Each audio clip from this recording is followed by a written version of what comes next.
මිනාසන් කොනිචිවා අපි මේ වෙනකොට වානිපාතය, ගානිපාතය, නෝනිපාතය, තෝනිපාතය සහ ඕනිපාතය ඉගෙනගෙන තියෙනවා. අද මම ඔයාලට කියලා දෙන්නේ මෝනිපාතය ගැන. අපි බලමු මෝනිපාතය කොහොමද ජපන් භාෂාවේදී භාවිතා කරන්නේ කියලා. මේ මෝනිපාතය ගත්තහම මේ මෝනිපාතයේ සිංහල තේරුම තමයි උත් කියන එක. උත්. අපි කියන්නේ අම්මත්, මමත්, තාත්තත්, නංගිත් නැත්තම් අපි මෙහෙම ගත්තොත් බෙහෙතුත්, පළතුරුත්, එළවලුත්, බිත්තරත් ඔය වගේ අපි උත් කියලා සම්බන්ධ කරනවානේ. අන්න ඒ වගේ නාමපද කිහිපයක් එකට එකතු කරලා පෙන්නද්දී උත් කියන තේරුමින් සම්බන්ධ කරන්න තමයි අපි මෝනිපාතය භාවිතා කරන්නේ.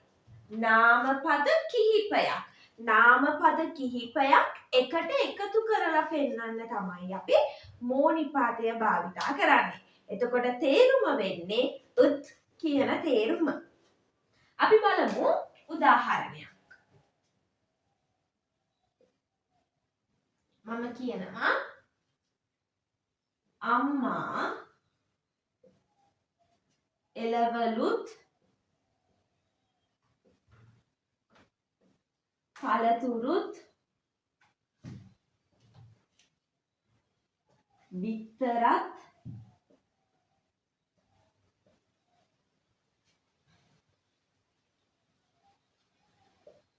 මසුත් මිලදී ගත්තා.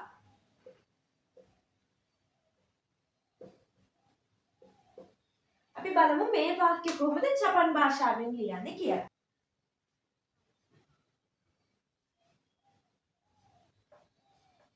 ඔන්න උත් කියලා නාමපද කිහිපයක්. මේ ඔක්කොම නාමපදනේ.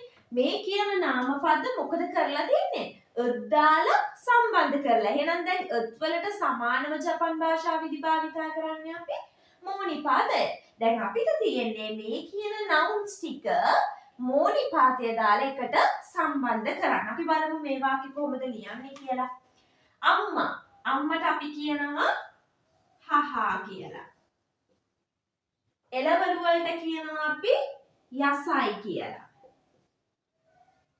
ඊළඟට පළතුරු වලට කියනවා කුදාමොනෝ. බිත්තර වලට අපි කියනවා තමාගෝ. මස් වලට අපි කියනවා නිකු. මිලදී ගත්තා. මිලදී ගන්නවට කියනවා කයිමස්.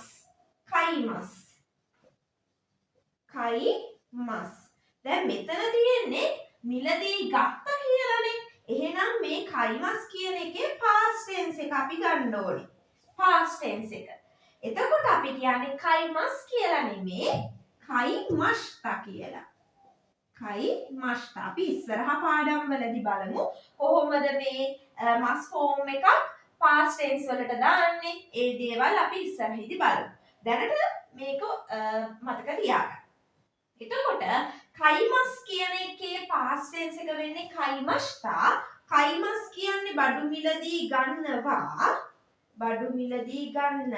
ඒ කියන්නේ මේ present tense එක මේක. මේක present වලින්. මේ කයිමස්තා කියන්නේ past එක. එහෙනම් මේකේ තේරුම වෙන්නේ මිලදී ගත්තා කියන එක. දැන් අපිට ඕනේ මිලදී ගත්තා කියලානේ කියන්න. එහෙනම් අපි කියන්නේ කයිමස්තා කියලා.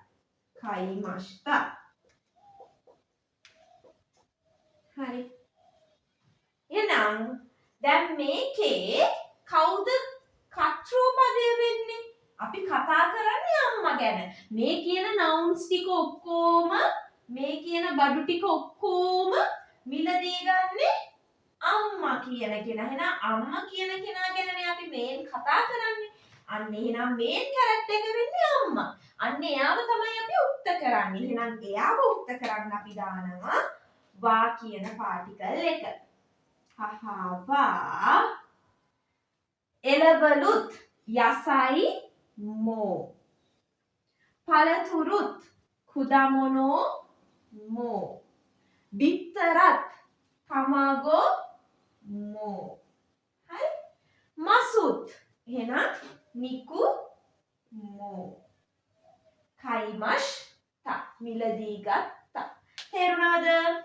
Haha wa yasui mo kudamono mo tamago mo niku mo kaimashita. අපි තව සෙන්ටෙන්ස් එකක් බලමු. දෙවෙනි එක මමත් අම්මත් තාත්තත් අයියත්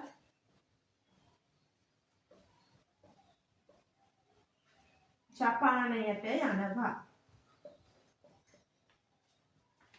හරි. අපි බලමු මේ වාක්‍ය කොහොමද ලියන්නේ කියලා. ඔන්න මමත් අම්මත් තාත්තත් අයියත්. හරි. මම කොහොමද මම කියලා කියන්නේ? වතාෂි.